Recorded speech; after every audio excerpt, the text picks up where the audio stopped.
আল্লাহর জমিনে আল্লাহর মনোনীত দিন ইসলাম থাকবে। বিজয়ের পতাকা প্রান্তে প্রান্তে বাতাসের ঝাপটায় উড়বে।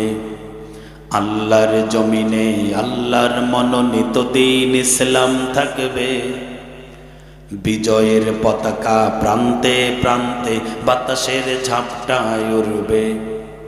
ঐক্য চাই মোরা, চাই না ক্রন্দন, চাই না হানাহানি যুদ্ধ, রেশারেশি সব বাদ, ঐক্য জিন্দাবাদ, ঐক্য জিন্দাবাদ, আর নয় মতভেদ দ্বন্দ্ব।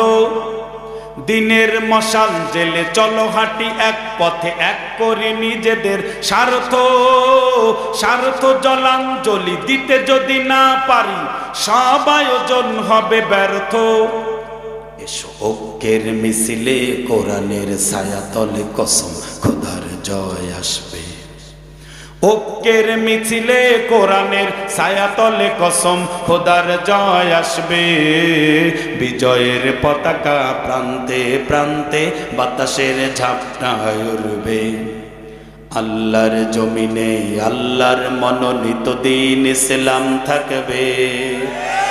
বিজয়ের পতাকা প্রান্তে প্রান্তে বাতাসের ঝাপটা, বলা যায় না? মুখে নয় কাজে চাই ঐক্যের পরিচয়, শুধরে নেয়ার দিন আজকে। নীতিহীন হুঙ্কার অযথাই গালাগাল সামলাতে হবে সব লোককে। বিদ্রোহ আহত নিহত বিক্ষোভে মিলেছে কি আমাদের জনমত? অন্তর্দ্বন্দ্বে ভুগছি যুগ যুগ, পাবো কি ইসলামী হুকুমত? মূর্খরা যায় যদি নেতাদের আসনে, কেমন করে জয় আসবে? মূর্খরা যায় যদি নেতাদের আসনে, কেমন করে জয় আসবে? বিজয়ের পতাকা প্রান্তে প্রান্তে বাতাসের ঝাপটা। আরে ভাই, আমি গজল কই আর যাই কই, আঙ্গুল তুললে ঠিক কওয়া যাবে না? তাহলে তো ব্যাটারিটা চার্জ হবে। আল্লাহর জমিনে আল্লাহর মনোনীত দিন ইসলাম থাকবে। বিজয়ের পতাকা প্রান্তে প্রান্তে বাতাসের ঝাপটায় উড়বে। ইসলামী রাজনীতি হয় যদি বন্দী ব্যক্তি স্বার্থের কবলে, পল্টন কাপে ওই হই হই রই রই ব্যালট বস্তার দখলে। আছে যত নোংরামি গোরামি মনোভাব, মুছে যাক নিন্দার সংস্কৃতি। যায় যদি যাক প্রাণ, থাকবেই ইসলাম, চলবেই ধর্মের রাজনীতি। হাজারটা দল মিলে গোটা খানিক স্বজন, ঐক্যের বুঝ কবে আসবে? হাজারটা দল মিলে গোটা খানিক স্বজন, ঐক্যের বুঝ কবে আসবে? বিজয়ের পতাকা প্রান্তে প্রান্তে বাতাসের ঝাপটা উড়বে। আলহামদুলিল্লাহ, আমরাও তো দুনিয়া কামাই করতে গিয়ে আল্লাহরে ভুলে গেছি। অনেকে দুনিয়া কামাই করতে গিয়া পিতা মাতা যে মরে গেছে, তাদের জন্য যে দোয়া করা লাগবে তাও ভুলে গেছি। কত সন্তান আছে বাবা মার জন্য চোখের পানি ছেড়ে কতদিন থেকে কান্না করে না, অথচ আপনি সন্তান হিসাবে আপনার বাবার জন্য চোখের পানিটা আল্লাহর কাছে সবচেয়ে দামি ছিল। কিন্তু আপনার বাপ মা কবরে কোন দিন চলে গেছে, আপনার চোখের মধ্যে পানি নাই, আপনি কান্নাও করেন না, আল্লাহর কাছে রব্বের হামহুমা কামাটাও সুন্দর করে বলতে পারেন না। আল্লাহর নবী বলেন, মাইয়ুরিদিল্লাহু বিহি খায়রান ইউফাক্কিহু ফিদ্দীন। আল্লাহ তাআলা যার কল্যাণ চান তাকে দ্বীনের বুঝ দান করেন। আল্লাহ পাকের হাজারো শুকরিয়া, আল্লাহ কিছু গোলামদেরকে দ্বীনের বুঝ দান করেছেন। আমরা কিন্তু কবর দেখলে সালাম বাদ দেই না। জীবনে নেশা করার মতো সুযোগও আমাদের হলো না, কিন্তু আল্লাহর কিছু বান্দা আছে কবর দেখলে সালামও দেয় না, নেশাও ছাড়ে না। এরা কি যোগ্য না অযোগ্য? কথা বলেন না কেন, যোগ্য না অযোগ্য? আমার ভাইয়েরা, এই জমিনটা আল্লাহ তাআলা আমাদেরকে দান করেছিলেন আল্লাহরে খুশি করার জন্য। কিন্তু আমরা মানুষগুলা এত সুন্দর একটা দেহ পাইলাম, এত সুন্দর একটা জীবন যৌবন পাইলাম, এত সুন্দর দুইটা চোখ পাইলাম, এত সুন্দর দুইটা হাত কান কত সুন্দর করে আল্লাহ দিলেন। এবার জবাব দেন তো, এই হাতটা কার? মিথ্যা বললেন কেন? এই হাতটা কার? সত্য বলতেছেন? এই চোখ দুটো কার? নাক দুটো কার? এই পুরা দেহটা কে দান করেছেন? ভাই আমার চোখে দেখা অনেক মানুষ আছে যাদের দুইটা হাত নাই, দুইটা চোখ নাই, দুইটা কান নাই। কত বান্দা বান্দি আছে যাদের হাত পা কান সব আছে, কিন্তু আল্লাহ তাআলা তার জবানটা দেয় নাই। সামনে এসে ওয়া ওয়া করে কান্নাকাটি করে টাকা পয়সা চায়। আল্লাহ তাআলা এত সুন্দর হাত দিলেন, কান দিলেন, চোখ দিয়া আল্লাহ তাআলা বলেন ইন্নাস সামাআ ওয়াল বাসারা ওয়াল ফুআদা কুল্লু উলাইকা কানা আনহু মাসউলা। কে বলতেছেন? আল্লাহ বলতেছেন। আমরা কিন্তু বলি আমার রক্ত আমি দেব, যাকে খুশি তাকে দেব। এটা বদমাশদের কথা। এই রক্তগুলো কার? কথা বলে না কেন রে ভাই? এই রক্ত যে আল্লাহর, এটা তো আপনি বুঝবেন না। যাদের থ্যালাসেমিয়া রোগ আছে ওরে যা জিজ্ঞেস করেন রক্ত কারে বলে। কিছু কিছু ব্যক্তির থ্যালাসেমিয়া রোগ আছে, যেই রোগটার কারণে মানে রক্ত উৎপাদনের কোষগুলো তার বন্ধ, যার কারণে শরীরে রক্ত উৎপাদন হয় না। 3 মাস পর পর 6 মাস পর পর 1 ব্যাগ 2 ব্যাগ করে রক্ত দিতে হয় শরীরে। এমন রোগী কি আপনারা দেখেছেন?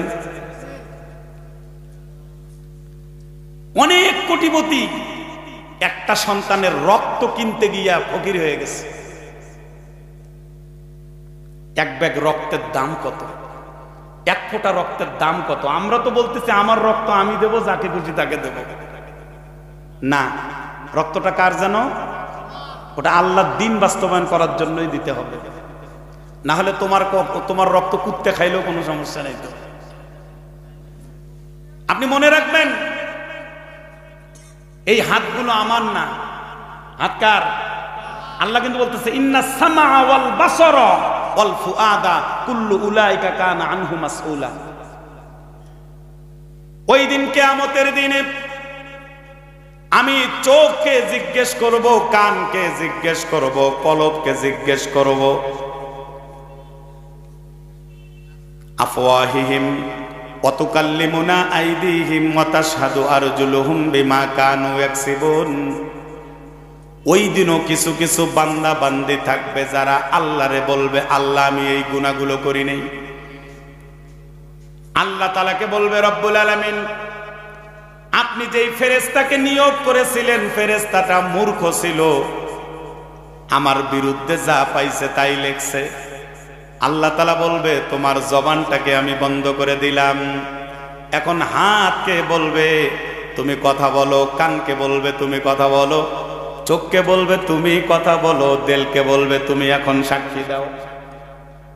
এই হাতটা যদি আমার হতো তাহলে আমার বিরুদ্ধে সাক্ষী দিত না। এই দিলটা যদি আমার হতো তাহলে আমার বিরুদ্ধে সাক্ষী দিত না। এই চোখ কান যদি আমার হতো তাহলে আমার বিরুদ্ধে সাক্ষী দিত। তার মানে এগুলো কান না, আমার না। তাহলে হাতটা ব্যবহার হবে কার জন্য ভাই? এখানে তো অনেক লোক আছেন জীবনে একটা সাপোর্টও করে না এই আঙ্গুল দিয়ে, একটাও ইসলামের পক্ষে যে একটা সাপোর্ট দেবে এটাও দেয়নি।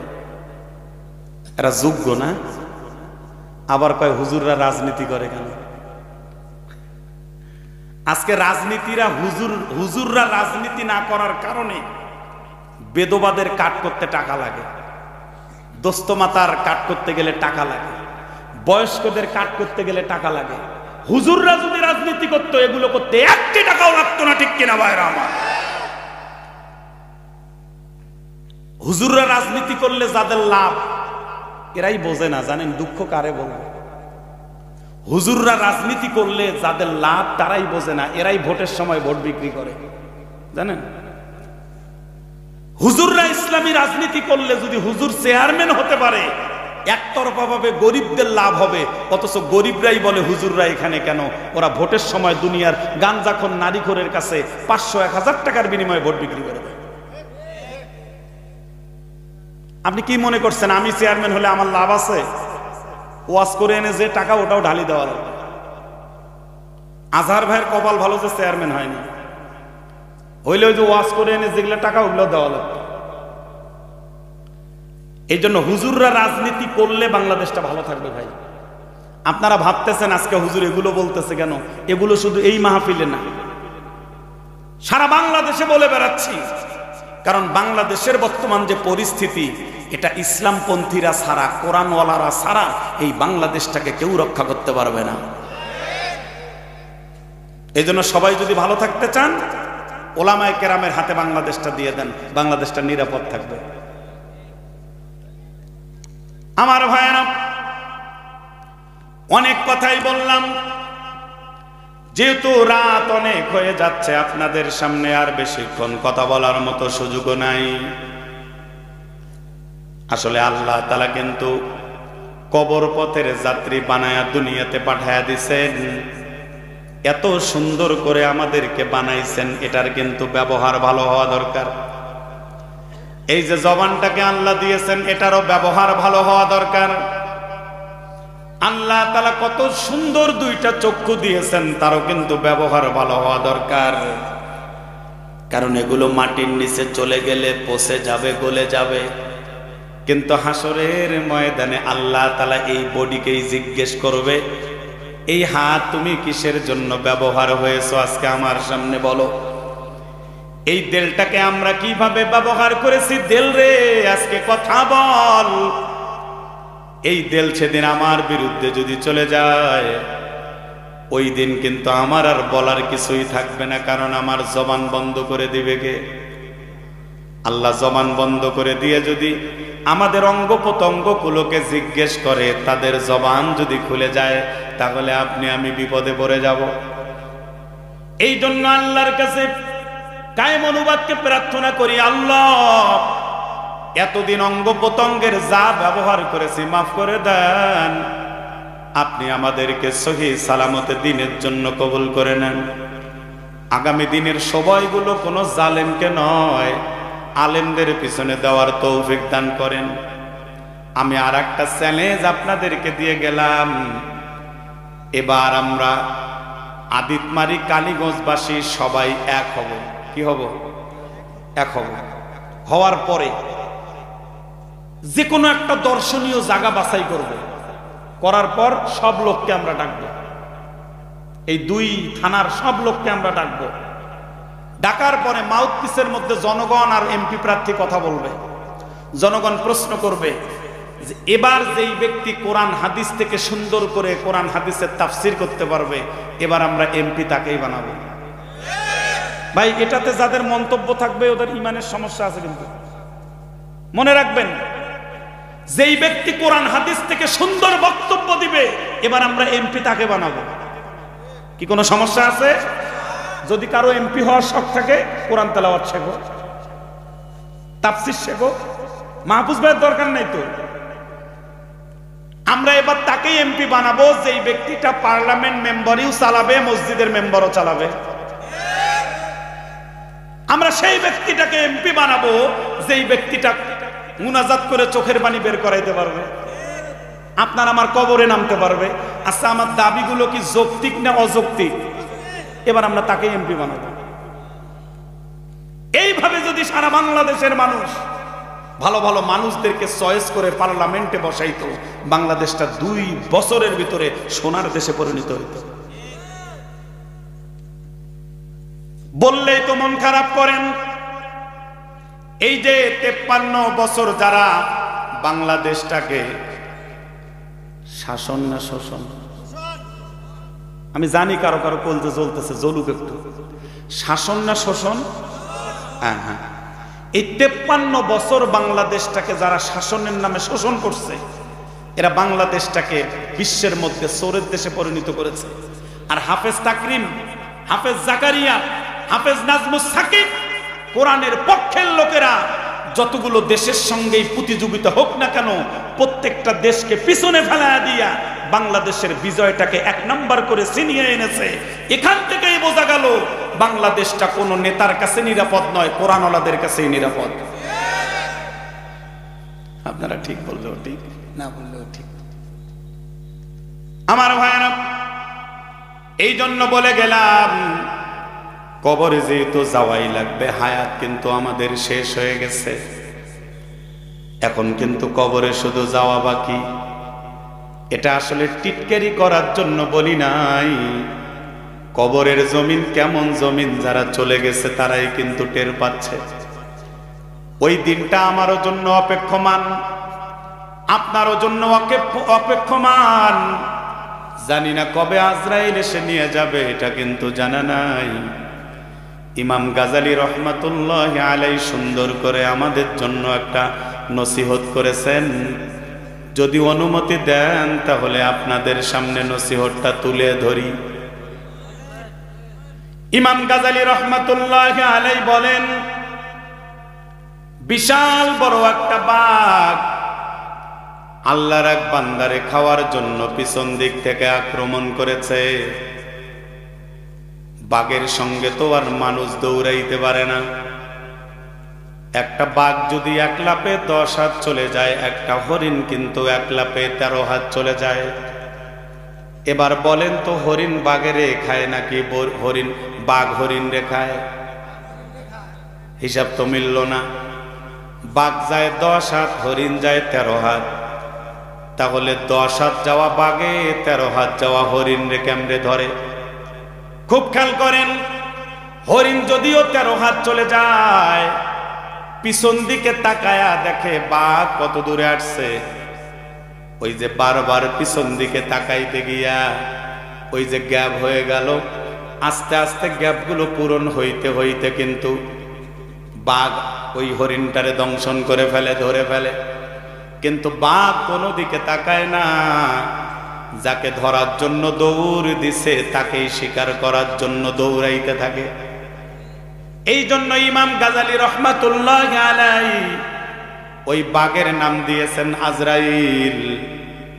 আপনি দেখবেন স্বামী স্ত্রী একসঙ্গে ঘুমায়, স্ত্রীর আজরাইল আসছে, স্বামী টের পায় না। 2 ভাই একসঙ্গে ঘুমায়, ছোট ভাইয়ের আজরাইল আসে, বড় ভাই কিন্তু টের পায় না। বাবা মা একসঙ্গে ঘুমায়, বাবা আর আজরাইল আসে, মা জানে না। মায়ের আজরাইল আসে, বাবা জানে না। কারণ আজরাইল যাকে টার্গেট করে তাকে নিয়ে চলে যায়, কেউ কিন্তু টের পায় না। ইমাম গাজালি রহমাতুল্লাহ আলাইহি এই জন্যই বাঘের নাম দিয়েছেন আজরাইল। জানি না আমারে কবে টার্গেট করে। আইনুদ্দিন ভাইরে টার্গেট করেছিল, নিয়ে চলে গেছে। আহমদ শফি রহমাতুল্লাহ আলাইহি, জুনায়েদ বাবনগরী রহমাতুল্লাহ আলাইহি, কোরআনের পাখিরা সহ হযরত ফজলুল করিম রহমাতুল্লাহ আলাইহি যাদেরকেই টার্গেট করেছেন নিয়ে চলে গেছেন। এখানে দেখেন বাবা মরে গেছে, সবাই কিন্তু হাত তোলে নাই। যাদেরকে টার্গেট করছে তারা হাত তুলছে। যারা হাত তুলেছে তাদের মা নাই। আল্লাহর বান্দা আজরাইলের থাবাত থেকে বাঁচার জন্য গভীর জঙ্গলে কুয়ার মধ্যে লাফ দিয়ে পড়ে গেল। লাফ দিয়ে নামার পরে একটা রশি ছিল, রশি ধরে আল্লাহর বান্দা যখন দাঁড়িয়ে গেল, ইমাম গাজালি রহমাতুল্লাহ আলাইহি রশিটার নাম দিয়েছেন হায়াতের রশি। কিসের রশি? বাঘের নাম কি? রশিটার নাম কি? হায়াতের রশি। আল্লাহর বান্দা যখন রশি ধরে দাঁড়িয়ে গেল, মনে মনে চিন্তা করতেছেন, আপাতত তো বাঘের পেটের খাবার থেকে বেঁচে গেলাম। স্বস্তির নিঃশ্বাস ফেলতে না ফেলতেই আল্লাহর বান্দা নিচের দিকে তাকায়া দেখে বিশাল বড় একটা অজগর সাপ তাকে খাওয়ার জন্য হা করে বসে আছে। আল্লাহর বান্দা আরো মৃত্যুর চিন্তায় পড়ে গেল। যদি উপরে উঠি বাঘে খেয়ে ফেলবে, নিচে পড়ে গেলে সাপে খেয়ে ফেলবে। মৃত্যুর চিন্তায় বিভোর হয়ে গেল। এই চিন্তা করতে করতে আল্লাহর বান্দা ভর দিয়ে থাকা রশির গোড়ার দিকে তাকায়া দেখে একদিক থেকে সাদা ইঁদুর আর এক দিক থেকে কালো ইঁদুর রশির দড়িগুলো কেটে দিচ্ছে। আল্লাহর বান্দা আরো মৃত্যুর চিন্তায় পড়ে গেল, রশি যদি কেটে যায় তাহলে তো আমি সাপের পেটের খাবার হয়ে যাব। এই চিন্তা করতে করতে আল্লাহর বান্দা তাকায়া দেখে কিছু মৌমাছি এসে মৌচাক বানায়া মধু উৎপাদন করেছে। বাড়তি মধুগুলো ফোঁটা ফোঁটা আল্লাহর বান্দার ঠোঁটের মধ্যে যখন পড়ে গেল, আল্লাহর বান্দা ঠোঁটের মধ্যে মিষ্টি পাইয়া উপরে যে বাঘ আছে নিচে যে সাপ আছে দড়ি কাটতেছে, সাদা ইঁদুর কালো ইঁদুর মিষ্টি পাইয়া আল্লাহর বান্দা মৃত্যুর কথা একেবারেই ভুলে গেছে। ইমাম গাজালি রহমাতুল্লাহ আলাই মধুটার নাম দিয়েছেন দুনিয়া। কি মধুর নাম কি? আমরা কিন্তু দুনিয়া কামাই করতে গিয়ে নামাজের সময় পাই না, দল গোছাইতে গিয়া যোহর নাই, আসর নাই, মাগরিব নাই, এশা নাই। আগামী দিনে নাকি ক্ষমতায় আমরাই আসতেছি, এই কথা মনে করে করে আজকে নামাজ পড়ার সময় পায় না, আল্লাহকে ডাকার মতো সময় পায় না। এমন রাজনীতিবিদ আছে না নেই? সেটাই জানে না। কেউ আল্লাহ আকবার করলে রুকুত যায়, কেউ জাবাত ধরে আবার সোজা হয়, কেউ আবার হাত আশ্রায়, কেউ আবার এরম করে, কেউ আবার এরম করে দেখে। হ্যাঁ, এগুলো আপনাদের নেতাদের অবস্থা বলতেছে।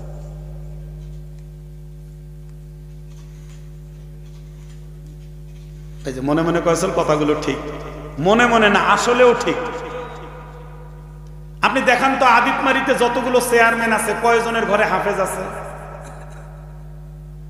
কথা কয় না কয়? তাহলে আমার হাফেজক সহ্য করবে? কয়জন চেয়ারম্যানের ঘরে আলেম আছে বলেন তো? আলেমকে সহ্য করবে কোন কায়দায় বলেন? আচ্ছা, এটা বাদ দিলাম। যতগুলো চেয়ারম্যান আছে আদিতমারি এবং লালমনির এই যে কালীগঞ্জে, কয়জন চেয়ারম্যান কোরআন তেলাওয়াত সুন্দর করে করতে পারে? হ্যাঁ, আবার মনে মনে কইতেছেন জিহাদি ভাই এগুলো কি শুরু করলো? এগুলাই আসল কথা, এগুলাই আসল কথা। আগামী দিনে একজন মেম্বারও যদি বানান, আপনারা বলবেন কোরআন তেলাওয়াত সহি লাগবে, এটা বলবেন। যার চেয়ারম্যান মেম্বারি করা যার শখ আছে, আজ থেকেই এসে কোরআন তেলাওয়াতটা শিখুক। কি করেন? যারা চেয়ারম্যানিতে আছেন আপনারাই চেয়ারম্যান থাকেন, কিন্তু আমাদের জানাজা আপনাকে পড়াইতে হবে। রেলে কথা কয় না করে যুবক কি? আপনার জানাজাকে আমি পড়াবো না আপনার নেতা পড়াবো? এটা আমি? হ্যাঁ, আমি যদি পড়াই আমার পিছনে ঘুরঘুর করে ঘুরতে হবে। সবাই শুনেন ভাই, সবাই কিন্তু চায় যে আমার জানাজাটা একজন ভালো হুজুরে পড়াক, আমার কবরে দুইজন আলেম সাহেব নামুক, আমার লাশের বহরটা যাতে কোনো আলেমে নিয়ে যায়। এটা চান না সবাই? তা আলেমকে সময় দিবেন না? আমার ভাইয়েরা, অনেক তিতা কথা বললাম, মনে মনে তো রাগ করেছেন, জানি না আমি যাইতে পারবো কিনা। তবে না, রাগের জন্য বলি নাই। দেখেন, ইমাম গাজালি রহমাতুল্লাহ আলাই মধুর একটা বয়ান করেছেন, সুন্দর কথা। আমরা দুনিয়া কামাই করতে গিয়া ফজর, জোহর, আসর, মাগরিবও ভুলে গেছি। ইমাম গাজালি রহমাতুল্লাহ আলাই ওই যে রশিটার কথা বলতেছেন, যেটা হায়াতের রশি, একদিক থেকে সাদা ইঁদুর রশি কেটে দেয়, তার মানে দিনের হায়াত কেটে যায়। আর এক দিক থেকে কালো ইঁদুর রশি কেটে দেয়। কালো ইঁদুর বলতে রাতের হায়াত গুলো কমে যায়। একদিক থেকে রাতের হায়াত কেটে যাচ্ছে, আর একদিক থেকে দিনের হায়াত কেটে যাচ্ছে। আজকে যারা সারাদিন এক ওয়াক্ত নামাজও পড়ে নাই, তাদেরও কিন্তু দিনের হায়াতটা কেটে গেছে। কতজনের বাবা মা বেজার আছে আপনার উপরে, বেজার থাকা অবস্থায় দিনের রশি কেটে গেল, যারা আমরা নামাজ পড়েছি তাদেরও কিন্তু দিনের রশিটা কেটে গেল, যারা মাহফিলে আসেন নাই তাদেরও রাতের রশিটা কেটে গেল, যারা আমরা কনকনে শীতের মধ্যে বৃষ্টির মতো পানি পড়তেছে এরপরেও যারা প্যান্ডেলে বসে আছি আমাদেরও কিন্তু রাতের হায়াতটা কেটে গেল। এবার একটু জবাব দেন তো এলাকার মুসলমান, যেই হায়াতগুলো কেটে যাচ্ছে এটা কি টাকার বিনিময়ে, ক্ষমতার বিনিময়ে আবার কি বাঁধন দেওয়া যাবে, আবার কি গেরো দেওয়া যাবে? যেই হায়াতগুলো কেটে যাচ্ছে এই হায়াতগুলো ক্ষমতার বিনিময়ে আবার বুঝি ফেরত পাওয়া যাবে? না না না, যেহেতু হায়াতের রশি আস্তে আস্তে কেটে কেটে যেদিন রশিটা কেটে যাবে সেই দিন কিন্তু সাপের পেটে পড়ে যেতে হবে। ইমাম গাজালি রহমতুল্লাহ আলাই সাপের নাম দিয়েছেন কবর। সাপের নাম কি? কবর। যেদিন আপনার হায়াত শেষ হবে ওই কবরের জমিনে চলে যেতে হবে, যেখানে কোনো সাথী নাই, বাতি নাই, কেউ নাই। ওই কবরের মধ্যে কেউ আপন হবে না। যেই কবরে কোনো বাতি নাই ওই কবরে আল্লাহ বাদে কেহ মাবুদ বলা যাবে না। আল্লাহ বাদে কেহ মাবুদ নাই। যেদিন রশিটা ছিঁড়ে যাবে ওই দিন কবরে ঢুকতে হবে। সম্পদ খাবে লোকে, দেহ খাবে পোকে। কথা বোঝা যায়? সম্পদ খাবে লোকে, দেহ খাবে পোকে। যত কোটি টাকার আপনি মালিক হন, মরে গেলেই সব টাকা পয়সা জনগণ ভাগাভাগি করে খাবে। কিন্তু আপনি যেই দেহটা নিয়ে কবরে চলে গেলেন, এই কবরের মধ্যে গেলেই কিন্তু পচে যাবেন, গলে যাবেন, মাটি খেয়ে ফেলবে। মিনহা খালাকনাকুম, এখানে হা আলিফ দ্বারা কবরের মাটিকে বুঝায়। আর কবরের মাটির কাজেই হলো মানব দেহটাকে পচে ফেলা, গলে ফেলা, নষ্ট করে ফেলা। আপনার আমার ক্ষমতার বাহাদুরি টিকবে না, আপনার আমার শরীরের বাহাদুরি টিকবে না, আপনার আমার চেহারার বাহাদুরি টিকবে না। আপনি কালো ছিলেন নাকি ফর্সা ছিলেন, আপনি কেমন চেহারা বিশিষ্ট ছিলেন সেটা কিন্তু থাকবে না। মাটির দেহটা মাটি খেয়ে ফেলবে।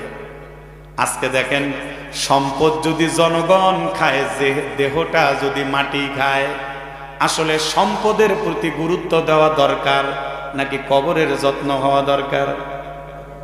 কবরের প্রতি যত্ন হওয়া দরকার। আমরা একেবারে উদাসীন, কবর নিয়ে একেবারেই উদাসীন। আমিও, কোনো ভয় নাই ভিতরে। একজন মারা যাচ্ছে, তাকে রেখে চলে আসতেছি ভেজাল ক্লিয়ার, অথচ কতগুলো কাপড় গায়ে দিছি, এরপরেও ঠান্ডা লাগতেছে। আর যেদিন মরে যাব এগুলো থাকবে না, খুলে নেবে।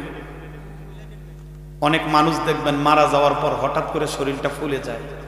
সব কাপড় খোলা গেলেও গেঞ্জিটা অত সহজে খোলা যায় না। এদিক তো গেঞ্জি সহই কবরে পাঠায় নাকি? হ্যাঁ, গেঞ্জি সহই। গেঞ্জি খোলা না গেলেও বেলেট দিয়ে কেটে হলেও, ছিঁড়ে ছিঁড়ে হলেও আপনার আমার আপন পোশাকগুলো খেপে খুলে নিয়ে মার্কিনি কিছু সাদা কাপড় পরায়া দেয়, একেবারে শূন্য হাতে বিদায় করে দেয়। এই কথাগুলো বুঝবেন কবে? কোরআন হাদিসের কথা সবাই বোঝে না, তারা বুঝবে ওমা ইয়াযাক্কারু ইল্লা উলুল আলবাব। আল্লাহ যাদেরকে বোধ শক্তি দিয়েছে তারা এগুলো বুঝবে। আমরা সারাদিন যতই বুঝাই হুজুরদেরকে সাপোর্ট করেন, ওরা কি কয় জানেন? হুজুর সব ওয়াজ বুঝি, কিন্তু যখন ব্যালট পেপার হাতে পাই তখন যার টাকা খাইছি, কি করেন, ওর টাকা, ওর কথা বলে সাটান করে মনে হয়। এই যে আমরা যে বয়ান করে বুঝাইলাম, এই বুঝার বলে থাকে না। যার কাছে টাকা খাইছি, টাকা খায়া কিনে মোখারামি করব,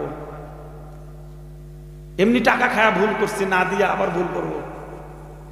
আরে এগুলো বুদ্ধি এরাই করে, জানেন? এই বুদ্ধিগুলো এনারাই করে। পরিশেষে বলবো, লম্বা টুপি, গোল টুপি, এগুলো ঝগড়া করার দিন শেষ। ইসলামের বাংলাদেশ। রাজি আছেন ইনশাআল্লাহ?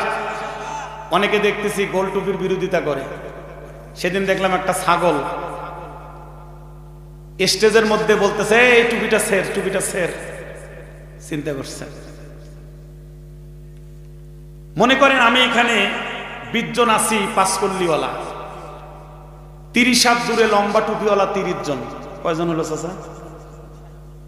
হ্যাঁ, পিছনে 30 আর এখানে 20, কয়জন হলো? আর নদীর ওপারে ইসলামের শত্রু আছে 20 জন। ওরা কি আমাদেরকে মারার জন্য সাহস পাবে? চিন্তা করবে না যে সামনে শুধু 20 জন না, পিছনে আরো কয়জন? আপনি জানেন এখন এই পাঁচকল্লি হুজুরালা সারা বাংলাদেশের রাজনীতির কোনো কিছুই মিলতেছে না। কথা কয় না কেন রে ভাই? এই হুজুরদেরকে সারা বাংলাদেশের রাজনীতি মিলতেছে না তো। এরপরেও দেখা যাচ্ছে কিছু লোক আমিন নিয়ে ঝগড়া করতেছে, হাত বাঁধাবাঁধি নিয়ে ঝগড়া করতেছে। হাত আগে দিয়ে সেজদায় যাবে নাকি হাঁটু আগে দিয়ে সেজদায় যাবে, এগুলো নিয়ে ঝগড়া করতেছে। আমি আপনাদেরকে বলে যাই ভাই, হাঁটু আগে দিয়ে সেজদায় যাক আর হাত আগে দিয়ে সেজদায় যাক, সবাই আগে সেজদামুখী হোক, তারপরে কোনটা জায়েজ না জায়েজ দেখা যাবে। আমিন জোরে বলুক আর আস্তে বলুক, আগে সবাই নামাজে আমিন বলা শিখুক, এরপরে কোনটা জায়েজ না জায়েজ পরে দেখা যাবে। কি বলেন? পাঁচকল্লি পড়ুক আর লম্বা পড়ুক আর মুড়ি খাওয়া ডালি পড়ুক, সবাই আগে টুপি পড়ুক, এরপরে কোনটা জায়েজ না জায়েজ দেখা যাবে। এখনো সবাই টুপিওয়ালাই হইল না, তাতে দেখতেছি আমাদের টুপি ছেঁড়া শুরু করে দিচ্ছে। এদের মতো আহম্মদ বাংলা।